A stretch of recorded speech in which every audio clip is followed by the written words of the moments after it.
Today, we're digging into a question that might sound a little specific, but it has some really big implications for central government pensioners.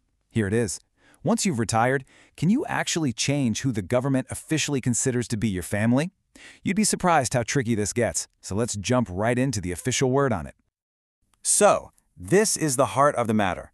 Just imagine, you've spent your entire career in government service, you've retired, and now you want to go back and change the official list of your family members. Specifically, you want to remove a name. Is that even possible? Well, it turns out this very question has been causing a whole lot of confusion. But thankfully, we don't have to guess anymore. The Department of Pension and Pensioners' Welfare has stepped in and issued a formal document to clear everything up, once and for all. And here it is. This is the actual Office Memorandum that lays it all out. We're going straight to the source here so we know exactly what the government's stance is. This document is pretty much the final word on the subject. Okay, so before we get to the big answer, we really need to understand the basics. How are these family details even recorded in the first place? Let's take a quick look at the fundamental rules. So this whole process is built on a specific regulation, Rule 5015 of the Central Civil Services Pension Rules.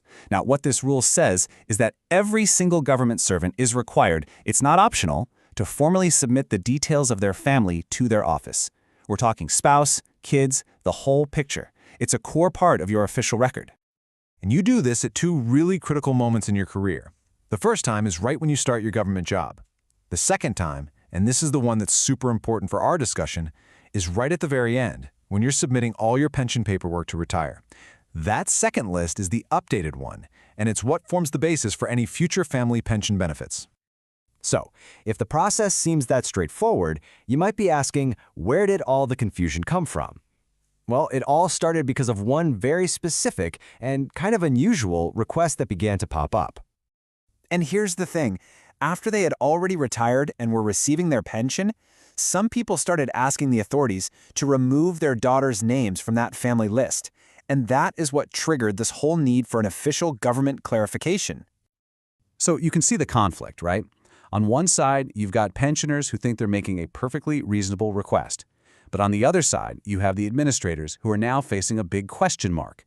The central issue became, is that list you submit with your pension papers totally final, like set in stone, or can you go back and tweak it later on? And that brings us right to the main event, the government's official answer. After looking at all this confusion, the Department of Pension and Pensioners' Welfare basically laid down the law on this. Yeah, that memorandum we saw a moment ago was created for this exact purpose, to put an end to all the uncertainty. And the clarification they provide is incredibly direct. There's really no room for argument. So it all boils down to this one sentence, pulled directly from that official document. It says, a daughter is considered a family member based on when the government servant officially tells the government she is using the right forms. That phrase, as and when intimated, is everything. So what does that mean? Well, here's the bottom line. Since the last time you officially intimate or declare your family is with your pension papers at retirement, that list is final. You can't go back and delete a name after you've retired. At that point, the book is closed. Okay, so now we know the rule. No changes after retirement. But why? What's the thinking behind making this list so permanent? Let's dig into the implications and the logic behind it all. All right, the key here is to stop thinking about that list as who gets a pension right now. Instead, think of it as a master list of everyone who could potentially be eligible someday. Just because a daughter's name is on the list doesn't automatically mean she'll get a family pension. Her actual eligibility, which depends on things like her marital status or income, that's only checked after the pensioner passes away. So by locking the list at retirement, the government makes sure that everyone who might have a claim down the road is already accounted for. It just makes the whole system cleaner and fairer for everybody involved. And just to make sure everyone is on the same page, this wasn't just a friendly suggestion. This official clarification has been sent out to every single government ministry and department, telling them they have to follow this rule.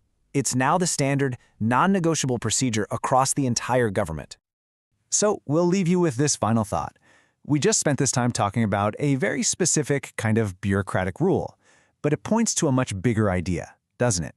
It shows how creating clear, fixed rules at one point in time is one of the best ways we have to create a fair and predictable system for a future that is, completely uncertain.